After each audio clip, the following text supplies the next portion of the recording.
بالله من الشيطان الرجيم. بسم الله الرحمن الرحيم. ولقد آتينا موسى وهارون الفرقان وضياء وذكرا للمتقين الذين يخشون ربهم بالغيب وهم من الساعة مشفقون. وهذا ذكر مبارك أنزلناه أفأنتم له منكرون. اللہ کے نیک بندوں کی دو صفات ان آیات میں بیان فرمائی گئی ہیں. پہلی صفت ہے خوف خدا. اللہ کے نیک بندے متقی پرہیزگار وہ لوگ ہیں جن کے دلوں میں اللہ کا خوف ہوتا ہے. اور دوسری صفت ہے فکر آخرت. ان کے دل اور دماغ میں ہر وقت آخرت کی فکر چھائی رہتی ہے کہ ایک دن حساب و کتاب کا آنے والا ہے اور ہم نے اللہ کے حضور پیش ہو کر اس دنیا کی زندگی کا حساب و کتاب دینا ہے. اس میں اگر ہم کامیاب ہو گئے، اللہ کو ہماری کوئی ادا پسند آ گئی، تو پھر اللہ پاک نے ایسی نعمتیں ہمارے لیے تیار کر رکھی ہیں جن کا اس دنیا میں تصور نہیں کیا جا سکتا. اور اگر خدا نخواستہ کسی بات پہ پکڑ لیے گئے، پکڑ ہو گئی، محاسبہ شروع ہو گیا. حدیث میں آتا ہے من نوکشا، جس سے یہ سوال ہو گیا نا کہ تو نے یہ کیوں کیا، فقد ہلاکا، اس کا پھر چھٹکارے کی کیوں کا وہاں کسی کے پاس جواب نہیں. حضرت عائشہ نے کہا اللہ کے پیغمبر آپ کہتے ہیں جس کا حساب ہوا وہ پکڑا گیا، تو قرآن تو کہتا ہے ومن اوتی کتابہ بیمینہ فسوف یحاسب حسابا یسیرا. جس کو دائیں ہاتھ میں اعمال نامہ ملے گا اس کا آسان حساب ہوگا. تو اس سے پتہ چلا کہ جس بعض ایسے بھی ہوں گے جن کا حساب بھی ہوگا اور آسان بھی ہوگا، پاس بھی ہو جائیں گے. تو آپ نے فرمایا انما ذالک العرض، عائشہ یہ جو آسان حساب ہے نا، اس کا مطلب یہ کہ اعمال کی پیشی ہوگی، یہ کیا یہ کیا یہ کیا یہ کیا یہ کیا، چلو ایسا. لیکن میں جو کہہ رہا ہوں جس سے حساب ہوا، میری مراد ہے نوکشا، جس سے مناقشہ شروع ہو گیا، جرا قدہ شروع ہو گئی، پوچھ گچھ شروع ہو گئی کہ تو نے یہ کیوں کیا. بس اس کا کسی کے پاس وہاں کوئی جواب ہو نہیں. اللہ کے نیک بندے وہ ہیں کہ جن کو ہر وقت یہ غم کھائے جائے کہ بنے گا کیا. یہ فکر آخرت اللہ کے نیک بندوں کی دوسری صفت ہے. اور کل میں نے عرض کیا تھا کہ ویسے تو بے شمار صفتیں ہیں اللہ کے نیک بندوں کی، لیکن یہ ایسی دو بنیادی صفات ہیں کہ جس کو یہ نصیب ہو جاتی ہیں اس کے لیے دوسری صفات کا حاصل کرنا، پورے دین پر چلنا کیا ہو جاتا ہے، خود بہت آسان. اب خوف خدا پر تو بہت بات ہو چکی. خوف خدا کیسے دلوں میں پیدا ہو اس پر بھی چھٹیوں سے پہلے بات ہو چکی. فکر آخرت پر بات چل رہی ہے کہ فکر آخرت کیسے پیدا ہو، اس کے لیے دل میں یقین کا پیدا ہونا بڑی ضروری ہے.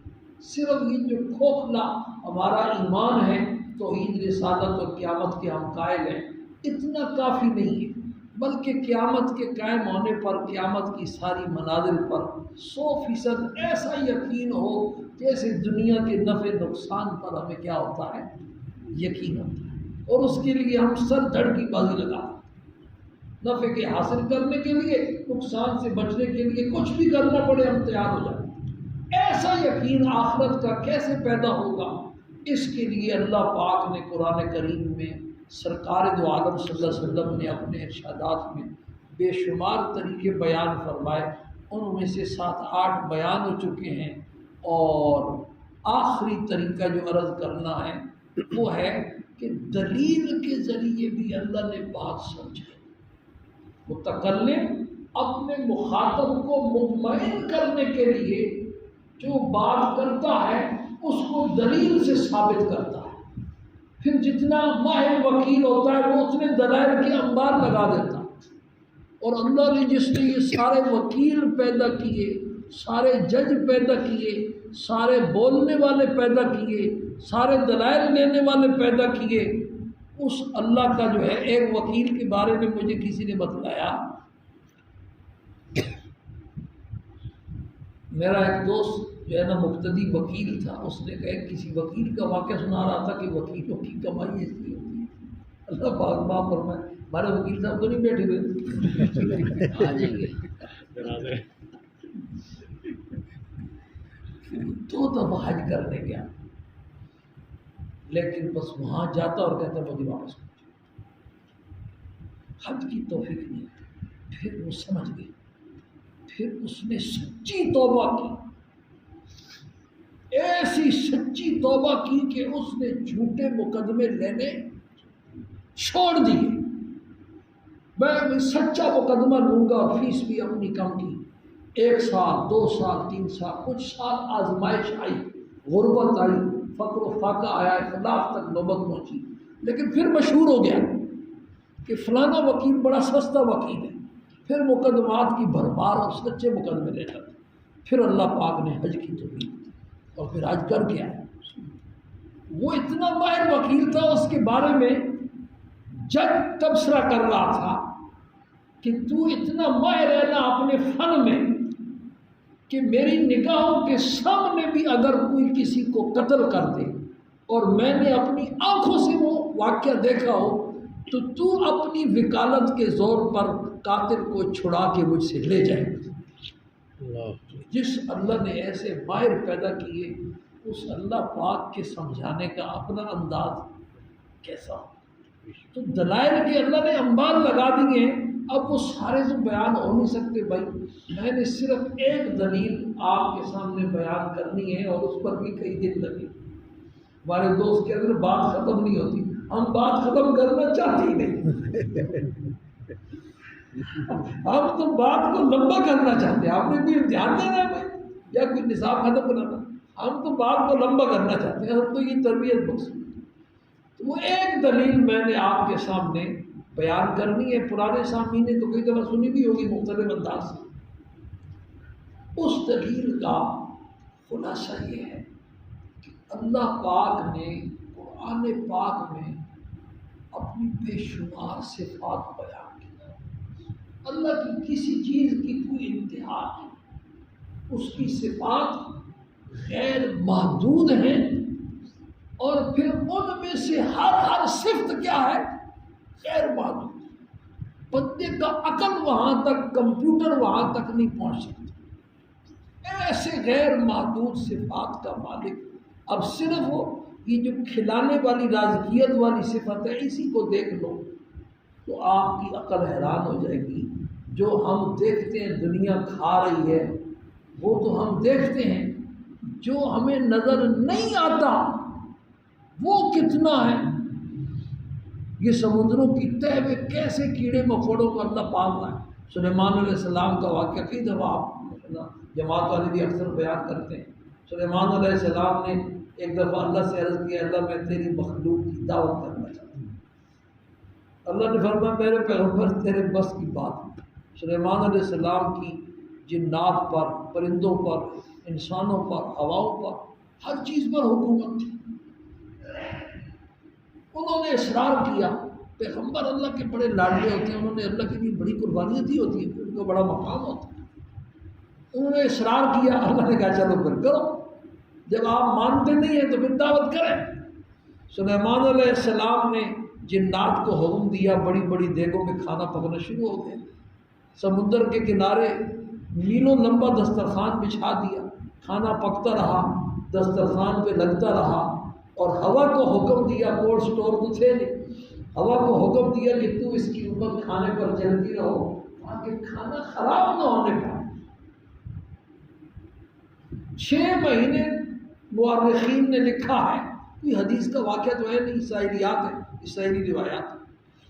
6 مہینے تک کھانا پکتا رہا. ہوا چلتی رہی، کھانا پکتا رہا، اور پکانے والے جنات کی طاقت آپ پتہ 6 مہینے سلیمان صاحب سمجھے اب ماشاءاللہ بہت کھانا تیار ہو گیا ہے، اب مہمانوں کو بلانا چاہیے۔ تو اللہ سے عرض کیا اللہ اپنے مہمانوں کو بھیجو۔ اللہ نے فرمایا سب سے پہلے میں اپنی سمندری جو مخلوق ہے نا اس کو بھیجتا ہوں۔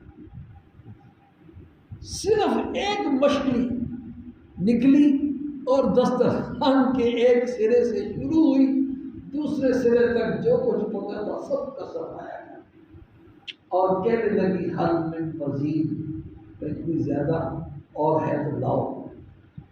اور کہنے لگی سلیمان آج تیری دعوت کی وجہ سے میں بھوکی رہ گئی، اس سے کئی گنا کھانا 2 ٹائم اللہ پاک کو دیتے۔ یہ ہم جو دیکھ رہے ہیں وہ تو اور ہے بھائی، جو نہیں دیکھ رہے وہ پتہ نہیں کیا کچھ ہے۔ ہم بھولے ہوئے یہ اللہ پاک نے یہ اپنی کمالات کیوں بیان کی، اپنی عظمت کی صفات بھی غیر معلوم، ان میں سے ہر صفت کیا ہے؟ خالقیت ہی کو دیکھ لو۔ آج کل مردم شماری کا بڑا چرچا ہے انتخابات کے لیے، بندوں کو تو گن رہے ہیں، علاقے کے بندوں کو تو گنا جا سکتا، لیکن مخلوق کو گنا جا سکتا؟ اللہ پاک کی خالقیت والی جو صفت ایک ایک تنکے کو گنے، نباتات کو گنے، جمادات کو گنے، ریت کے ذرات کو گنے، درختوں کے پتوں کو گنے، یہ جتنے حیوانات ہیں یہ بارش میں کیسے کیڑے مکوڑے نکل آتے ان کو گنے کو گن سکتا؟ قرآن پاک کی 2 آیات بڑی عجیب ہیں۔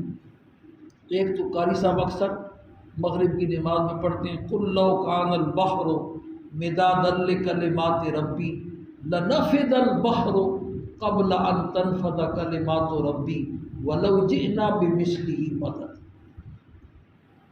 اگر یہ سمندر سیاہی بن جائے اور اس سیاہی سے اللہ کے کمالات کو لکھنا شروع کر دیا جائے، اللہ کی شان کو، اللہ کی عظمت کو، اللہ کی صفات کو لکھنا شروع کر دیا جائے تو سمندر کی سیاہی ختم ہو جائے گی۔ وَلَوْ جِئْنَا بِمِثْلِهِ مَدَدًا، اس جیسا ایک اور سمندر لے آئیں، ڈبل سمندر ہو جائے وہ بھی ختم ہو جائے گا، لیکن اللہ پاک کے کمالات اور اس کی شان اور اس کی صفات لکھنے میں نہیں آ سکتی۔ اور سورہ لقمان کی ایک آیت ہے اس میں اور مبالغہ کر کے وَلَوْ أَنَّ مَا فِي الْأَرْضِ مِنْ شَجَرَةٍ أَقْلَامٌ، پوری کائنات میں جتنے درخت ہیں ان سب کی چھوٹی چھوٹی کلمیں بنا دیجیے۔